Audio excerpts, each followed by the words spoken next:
Hello, entrepreneurs, dreamers, business owners, and happy people with high hopes. Welcome to Cashflows with your host, Cash Matthews. All right. Well, welcome. Good morning, Kenneth. I hope everything's good in your world. Yes, it is. Are you having a good day? I am. So far, so good. All right. We're here in Tulsa, Oklahoma. Excited to have you here today. And there is no time like the present to do something magnificent. So we're going to get the party started here. I am Cash Matthews. I am the host of this show, Cashflows. And we're glad to have you here. Our topics are various things that will make your life better. Finances, relationships, stucco. We talk about a lot of things in our show. Money and finance is a big one. The bigger questions of life we try to address, such as, do we put hot dogs with ketchup together? You know, I'm fond with that. What color of fishing worms should we use during the spawn when the sky is gray? Big questions of life. What's another one? Can you imagine a world without any hypothetical situations? That's my favorite. I'll probably wear that out here in a couple of days. So anyway, dad jokes are the rule of the day. And we are here to have a good time, answer your questions, share with you people who are out in the world doing it. And thanks for sharing a few minutes with us here at Cashflows. So I am here with my co-host, the legendary, he is a legend in his own mind, Mr. Kenneth B.O.N.G. Kenneth, what's a guy like you doing in a nice place like this? I'm actually feeling a little bit lost right now, Cash. The deal is I'm a part-time astronaut, actually. And so I forgot where I parked my rocket. Oh. So I'm feeling a little lost at the moment, but here's one thing. I know we're here in Oklahoma at Elevate Coworking recording. What's the deal with the New York shirt, the New York hoodie? Oh, okay. Well, now that you brought that up, thank you very much. New York City is one of my favorite places to go to. Oh. And a lot of our people that are on the show have traveled, and it's just one of the places that I love to go. It is a vibrant, wonderful city. And we love to go look at other cultures. And New York is a complete other country, in my opinion. So, do they have rockets there? They don't have rockets, from what I didn't know if that might be where They do have a coffee shop on every other corner. Every other corner. Yeah. Well, I don't know. But yeah. So that's thank you for noticing. I like it when another attractive man notices what I'm wearing. So, thank you for that. Yes, I'm sorry that you lost your rocket. I used to drive my helicopter to work, but I couldn't find a place to park it. So I just tied it up and left it running. Oh. I told you this was going to be kind of dumb. I apologize in advance for that. Anyway, so the Cash Flow Show, we have a purpose here. And if you look at our signboard behind me, it is fire, aim, ready. And too many people are out in the world, and they just rarely pull the trigger. So many of the people I meet in the business world are ready, aim, and they never pull the trigger on anything, and they get through life without ever having risked anything or gained anything.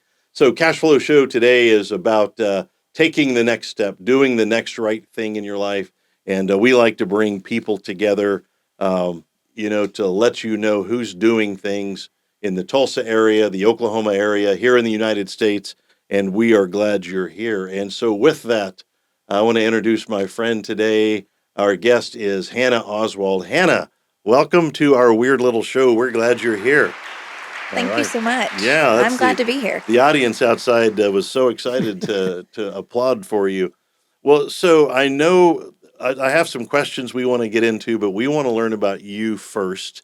And we know that we've got some things to talk about. But I recall you saying over lunch earlier today that you're a blended family of how many children? So we have 6 altogether. Wow. What's that like? Yeah. Oh, but man, busy all the time. So I've got twin stepdaughters that are 19 now. Okay. And then we have an almost 8-year-old daughter, a 5-year-old son, a just turned 3-year-old son, and a 9-month-old son. Wow. Yeah. Quite the spread. And you've got time to come and do a podcast with a couple of knuckleheads. Absolutely. Okay. So, I mean, that kind of has to keep you busy. Yeah. Yeah, it does. I don't really actually want to know, but I'm just trying to imagine like how busy a life must be with. So I have 2 children. One lives in San Antonio and one at home. But anyway, well, congratulations. That in and of itself is an accomplishment. And the reason I wanted to know that is I've been in the world of business and finance, and I spent a lot of time with entrepreneurs. And when I meet with somebody though that's overcome these obstacles, a lot of people would look at you, or if they were in your situation, they go, "Oh," and they use their excuses.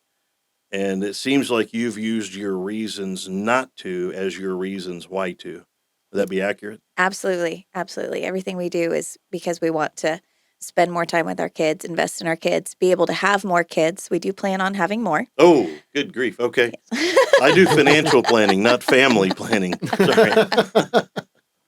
Okay, and have you told the other person that you're going to have more kids? Yes, I put a limit on it with 2 more, and he'd keep going forever. He thinks it's great fun. Wow. Okay. Wow. Well, we need to get him on the show. We have a psychiatrist coming also on the show in March, so we'll get them together and talk through that. Sorry, come on, that's funny. All right, so we're gonna dig into the world of entrepreneurship, and about, I don't know what the number is. About 10% of the people in our country have chosen to become entrepreneurs, to go take a different route. And I'm not knocking anybody that's in the corporate world. I think that's amazing that people have that ability to go work. But take us to the moment where Hannah said, I am not doing it that way. Like, take us to the moment where you became an entrepreneur. What was that like? Tell us a little bit about your business as well. We want to hear about that. But I want to hear about how you took these steps to become an entrepreneur in your business. Well, I was actually sold on the corporate world at first. Okay. So I came from corporate, and funny enough, my last corporate job before becoming an entrepreneur is where I met my husband. So There you go. I was working for a corporation. He was a customer of that corporation. He'd come in every 2 weeks to visit with me, and basically courted me for 10 months before he ever asked for my number. And he had terrible timing because I had just got promoted and was moving out of state before he asked for my number. Right. And Good planning. I know, it Wow. was terrible. He was pretty upset about it. But so I moved to Kansas and became an assistant store manager for this particular company. And we continued to, see each other. And he drove up and proposed to me. We got engaged long Wait, distance. roll back a few seconds. Like, Yes. you're at the store and he just rolled up and proposed on you? Yeah, yeah. I proposed to you? I actually had to, like take a break, and we went to the park, like up the street, so he could do like an official proposal on this. They had this train station at this park, or this train at this park, and he That's proposed to awesome. me on the train. And you said yes. Oh, absolutely. Okay, all right. Absolutely. Just That's a Yes. fair question, right? Yeah, Yes. just checking. Yeah. Okay. Yep. I've seen it go the other way. Oh, yeah. So then we also ended up getting married, and I'm still living in Kansas and working in Kansas. So then now I'm living in Oklahoma on the weekends, living in Kansas during the week. And it was causing lots of problems because trying to be a mom and a wife and be gone 5 days a week, it's not a good combination. So I had requested to transfer back to Oklahoma, and they denied my transfer. And then we decided the best solution was going to be I would just commute every day. So I would commute 2.5 hours to work 10 hours, commute 2.5 hours Oh. back. So 75 hours of my week, I'm still gone from my family, and ended up getting pregnant during that time. So we had enough time together. And Wow, there's so many good. Yeah, thank you for that. We needed that. So then I put in a transfer request again, and again was denied. So I had a lot of issues in my first trimester, a lot of morning sickness on top of just exhaustion from so much traveling and working, Yeah, that imagine. I started passing out in front of customers. So I was forced into short-term disability. So they cut my pay by 5/6, and I was the breadwinner, which was part of why instead of just, everyone's like, oh, why didn't you just move back to Oklahoma and get a different job? And it's like, well, I made really good money. So Right. I was supporting the family. But anyway, so decided that we wanted to be in control of our finances. He was basically running another guy's company for him. And I told him, I was like, well, you keep doing that part, and we'll start our own business, and I'll take care of everything else. And our adventure began. So wait a minute. You lost the majority of your income to start with, Absolutely. and we can't call that other company out here. I wish we could, Right. but you know who you are, Right. and you lost a good one. I hope they listen to this. Bum, I hope bum, so too. bum. That probably won't be one of our regular listeners. Probably Probably not. not. All right. Well, They'll be done after this episode. so walk me through going through that decision, because lots of people are at that point right now in their lives where if they could make a decision differently, they would follow the path that you guys have been on for a little while now. What's really going on inside you? Is there fear? Is there confidence? Were you raising your fists at the sky? Oh, What were you like when you're making this decision? all of the above. There were so many unknown factors. We were Yeah. about to have a baby. We're trying to figure out, okay, what do we do with this baby, right? I make more money than he does. Trying to figure out, okay, so how do we navigate because I married into a lot of debt. I was debt free before I got married, and married into all of his debt from his divorce. So I was panicked because I was like, I can't. How are we going to do this financially? It's not going to work. But I knew that more than anything, I wanted to be able to be there for my baby, and I wanted to raise my baby. I didn't want to drop it off either in Oklahoma or Kansas and then not see it 5 days a week. Yeah, for So sure. So, maybe I can say you were an angry pregnant woman. 100%. Okay. The Cashflows podcast has had one angry pregnant woman on. That is awesome. Well, what a bold thing you did. I want to just say I support that and I applaud that. And I know right now there are people listening to this podcast going, I'm sort of there, and maybe they're not pregnant or angry, but they're stuck. Mhm. Is that an okay word to use? Is stuck? I think a lot of people are stuck, right? Yeah. And Mhm. I think it just takes a little bit of grit and fierceness. So good on you, Hannah. Thank you. So you get married, you get pregnant, you moved up, you come back to Oklahoma, you're with your family, you've started. Now, what did that do for your family? Because I know it had to change your daily choices. I know it had to change the outcome of really everything, right? Yeah. Talk about what it did to your family. Absolutely. It gave us choices and options, really. It created an environment for us to be able to raise our children instead of, farm them out to the lowest bidder or the government funded school system. We decided to homeschool our children. That way we could be the primary influences in their lives. It allowed us to say that our lives were worth more. And instead of being told what we were going to make, whether hourly or salary, we got to decide that for ourselves, and we got to, basically forge our future and what it was going to look like. Man, I'm getting this whole story come together, and I know right now there's somebody who is in your situation, and think about this, Kenneth, what she's talking about here. A new mama, newlywed, Right? homeschooling kids, and running a business. It's a lot of work. Is that pretty accurate? Yeah. Yeah. I'm going to shut up all my excuses. Yeah. Okay. So Superwoman is in the room with us today. Well, that's awesome. So you talked about government funded schools. I'm sorry, I can't let that slip. Let's talk a little bit about homeschooling, because I have homeschooled both of my daughters for a portion of their lives, and and I'm glad we did. But that had its own challenges. How did you balance those challenges with work balances? Let's start with that. Well, it doesn't look like it does for most people, right? Most people are like, oh, well, your kids have to wake up early and then you can do your homeschool, and it's got to be during the same hours that they would go to school regularly. Sometimes we did homeschool in the evenings, sometimes it was on the weekends. We were flexible. And what was great is I didn't have to wake my kids up early before they were ready to get up Right. in order to go to school. So I would let them finish sleeping. We'd get up, we'd have breakfast together, and then we decide what our day needed to look like. Did it look like I need to take care of some estimates and invoices first, or maybe I need to go meet a client? Or did it look like, hey, let's play and then, work on some curriculum for a little bit and, go about the rest of our day? So it really gave us flexibility to be able to kind of design our days. Got it. So you used a curriculum that you completed. Maybe you feel the same way. When you're homeschooling your children, I always felt like my daughters were watching me, and that's the first level of homeschooling. What would you say about that?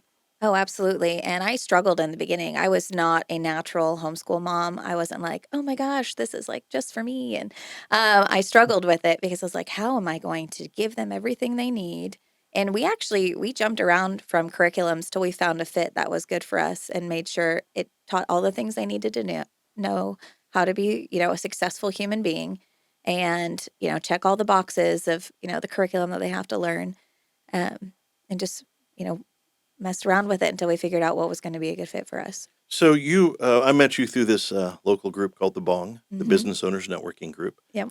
And I'm curious, is there the same kind of provision in the homeschool world for networking with other families? Is it lonely to be a homeschooler? We had some element of that, and until we found our tribe in the homeschooling world. What was that like for you guys trying to find other people? Oh, same thing. It was, we knew people that homeschooled, but it was really hard to coordinate, like getting together and having that support until this last year, we just joined a co op. So that way we Yeah. could have community and we'd have people that are going through the same struggles and realizing there's plenty of people out there who are doing the same thing you're doing. You're not the first person to try homeschooling, and there's lots of support out there. So you just got to find it and find, like you said, find your tribe that you fit with. Yeah, one of the neat things that I think about homeschooling is how your kids do watch you. Mm. And I remember being in the car. Katie, my wife, was driving, and I remember the first time I heard little Sarah say a swear word about, hey, so and so, get off the road. And I'm like, ooh, hey, Katie, you've been doing some awesome homeschooling here. So I think that's the way that story went. I'll have to check my facts on that. But That's funny. at any rate, well, that's cool that you've done that. Do your kids have any? Can you tell? Do they have any bent towards entrepreneurship? Oh, absolutely. Yeah, Yeah. We actually got to do this fun thing with our homeschool co op a few weeks ago where they have something called market days. So the kids get to come up with their own business. They get to then market and sell something at, a market day.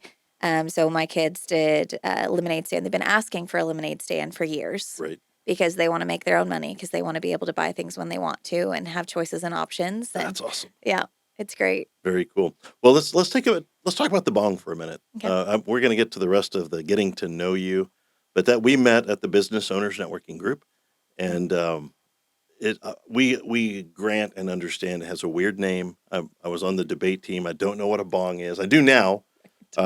But what's the bong been like for you? What's your experience been? Have you connected with other people in a neat way? Absolutely. It is unlike any other networking group I've ever attended. It's not salesy, right? It's very relational, and you actually get to form, true relationships with other people. And people really do like they will buy from you if they know, like, and trust you, True. right? And getting to have friendships that I wouldn't have had otherwise. Yeah. And I really got to experience the benefit of that this last weekend at the gala that I was putting Yeah. on because they rallied, they helped support. We had Kyle as our speaker, and Yeah. it just like almost half the people there were Bong people. It Right. was amazing. Well, if you So, haven't seen Kyle Sullivan's podcast, we did his first. He was our first podcast guest, awesome. and yeah, so he was your keynote speaker at the Hmm. event. Yep. But that's another great bong relationship that you'll have all of your life, probably. Yeah. Very Absolutely. cool. Well, we're so glad that you're part of that, and that through that we're able to get together and know you a little bit better and what you do. So let's talk about family values, and you're a different sort, and I loved your comments about homeschooling. And there may be some people in our audience who don't feel the same way, but I'm talking slow on purpose so that they can. Can I say that? I am so sorry if I've offended. I am so sorry if I offended you. Come on, we are here to have fun, even at those people's expense. So let's talk about what's important to you. I know it ain't just about the money. Right. Oh, for sure. For sure. And I think that's part of why we love entrepreneurship so much is because it allows us to live life through our values. So That's a great line. I'll share with you what our values are. Great. So first and foremost, it's our faith, right? So we believe that we have to give an account for the one life that we live at the end of our life, and we want to make sure we live it well, right? Our marriage is very important to us. If we were going separate ways every day, like we were in the beginning, I'd go to my job, he'd go to his job, and we spend most of our time away from each other, and we get to live leftovers together. Well, that's not what we wanted. And then, Wow, um, that's a great line. You get to live leftovers with each other. yeah. Wow. And then, with our children, we wanted to make sure we instilled our values into our children. We got to be the primary influencers. And then Last but certainly not least is legacy. We wanted to make sure that the use of our lives outlived our lives, so that, our imprint on the world left. It wasn't like a drop in a pond, right, where the ripples go away after a few seconds. We wanted to Right. make sure we actually made an impact and didn't just exist. Cool. So you have two 19-year-olds in your family. Yes, yes. What Twins. twins? Mhm. That even makes it more interesting. So what are they in college? Where are they in life? What's going on with them? They're trying to figure it out right now. Yeah. So, yeah, they decided not to go to college, which this might offend some people too. We fully supported because we were not fans of them just going and getting indoctrinated and thinking a certain way. We wanted to make sure that they pursued something that made sense, right? Wow. We like to ask them, well, how do you want to live, right? Design your life backwards from there instead of, oh, well, I'm supposed to go to school and I'm supposed to go to college. That way I can have my good job. But, we wanted to make sure that they were able to make choices based on their values and what they wanted their lives to look like. Okay. Well, that's always interesting to watch people's children grow up. We had another Bong member's son here earlier, who we've known now, but now he's 24 and getting married and starting a business. And you let them know that we want them on the show once they start a business. Okay, we'll do. But we want both of them at the same time. So Okay. that'll be awesome, and that Extra is so fun. cool. All right, so let's dig a little bit into the other side. What would people be surprised to know about you? Well, this will come as a shocker, but I originally was not supposed to have children at all. Wow. So I actually told my husband before we got married that if you want more children, this isn't going to work because I had two different doctors tell me I couldn't have children.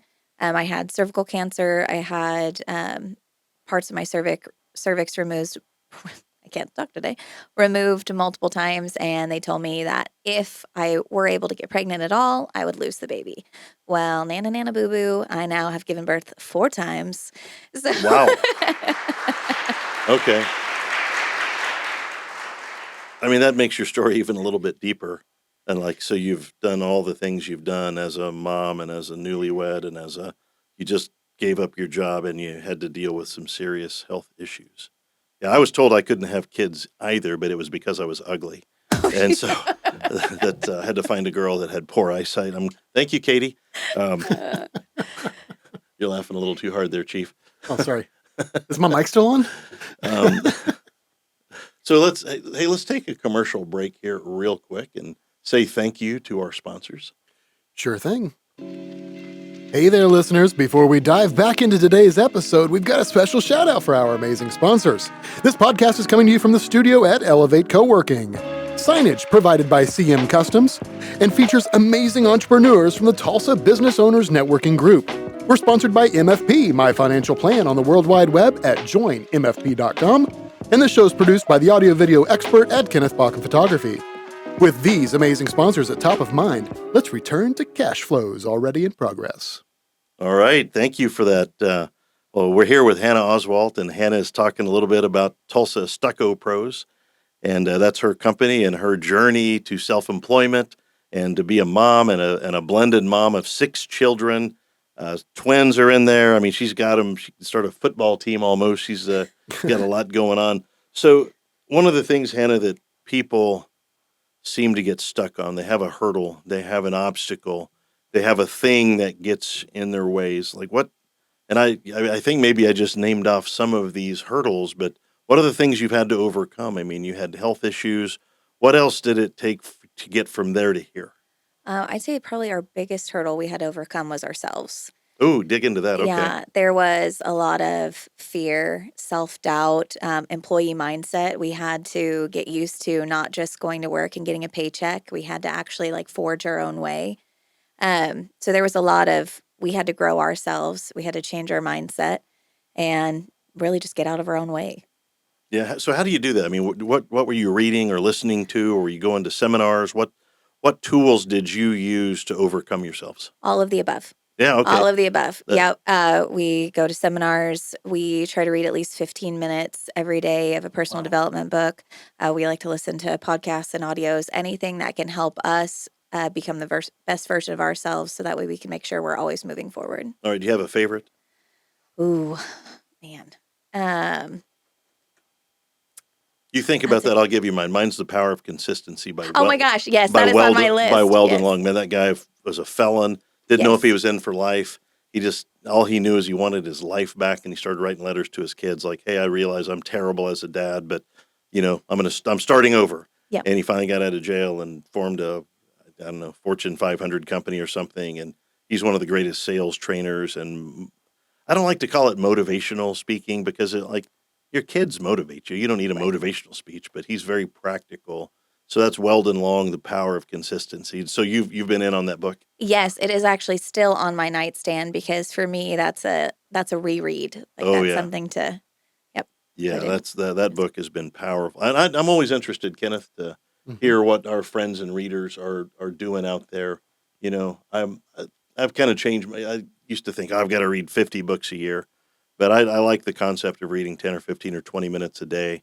And then I've changed to podcasts. I'm listening to podcasts in my car. What Yeah. do you think that would possess me to do that?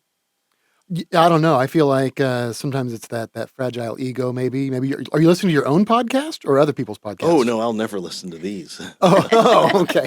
This Okay, I is was just checking. I wasn't sure which No, way no, you were all this going with stuff's that been one. floating around my head for decades. I Gotcha. already got all that. Yeah, But, yeah, yeah. Okay. so anything else you're listening to right now? I really like the John Maxwell leadership podcasts. Yeah, Mm, he's phenomenal. Yep. What an impact John Maxwell has had on the world. Mhm. mm. I wonder what it was like for John Maxwell. Like he's 21 years old, going, "Yeah, I don't know, man. I think I could probably do this, but let me see if I can get off my job bagging groceries or whatever he was doing." Like, what Right. is his story? Is phenomenal. Mm. So speaking of somebody like John Maxwell, we've all had mentors in our life. Some of us have had tormentors in our lives, Yep. but who have you had in your life that has had a big impact on you? Um, is it all right if I name two people? There's been a lot, but Yeah, okay. yeah, yeah. We got time here. Okay, perfect. So I will say one of the first people that impacted me in my family is there was my youth pastor's wife. Well, let me back up. So I had decided that I wanted to be a stay-at-home mom when um, I was like late middle school, early junior high. And I had told my mom that, and she told me that was a terrible idea, that I should just go to work. I shouldn't do that. This is And from your mom. this is from my mother. Okay, That's a all right. whole nother podcast. So it really upset me because I'm thinking, man, I want to be home with my kids, and clearly, like that's not what's being instilled into me. So I Yeah. went and talked to my youth pastor's wife about it, and she said, no, absolutely, like that is a godly pursuit. That is a good thing. And I struggled switching into entrepreneurship and actually being home with my kids because of the mindset that had been instilled in me that no, you need to work, you shouldn't be home with your kids.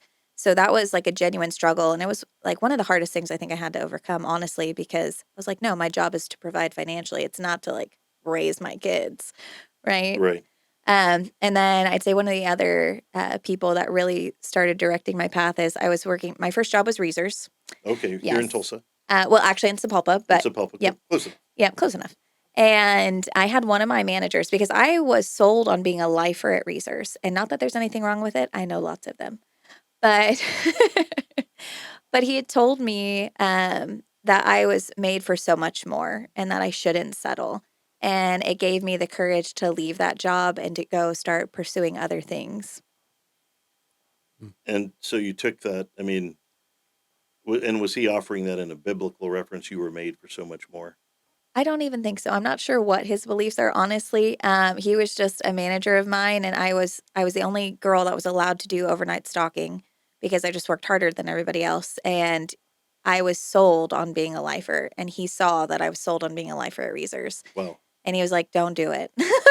You're Like, meant to do Jeremiah 29:11. For I yeah. know the plans I have for you, not to harm you, but to prosper you. Mhm. And you. So sometimes even in a non-theological way, people give us biblical recommendations without knowing, and that's beautiful. Yeah. So does that person know the path that you've been on, and do they know the impact of those words now, however Yes. many years later? Yep. So what's crazy is he still works at Reesers. But I go in like regularly, every time we have another child, and I go in just to catch up and let him know, what I've been doing since. Wow. Yeah. Yeah, I mean, I don't know. Your life's in a good spot. Tell us a little bit about the business side of what you guys do. Tell us about Tulsa Stucco. So Tulsa Stucco is we're family owned and operated. My husband's been doing stucco for almost 30 years. Wow. Yep. So this was his, first real job, and he, stayed doing that. So he's very good. He's there's only a few other companies in this area that have somebody who's been doing stucco as long as he has. We also do historical plaster. So if you want to keep something historical, or if you live in Midtown, anything like that, we can help you keep it historical instead of switching over to drywall. And then we also do EIFS for commercial. So your exterior, it's basically, people would think like, oh, that's stucco, but for commercial, it's usually EIFS. Got it. So, last question: did you ever think you'd wind up being right here, as you are, an entrepreneur, mom of 6? You Did know, it go the way you thought?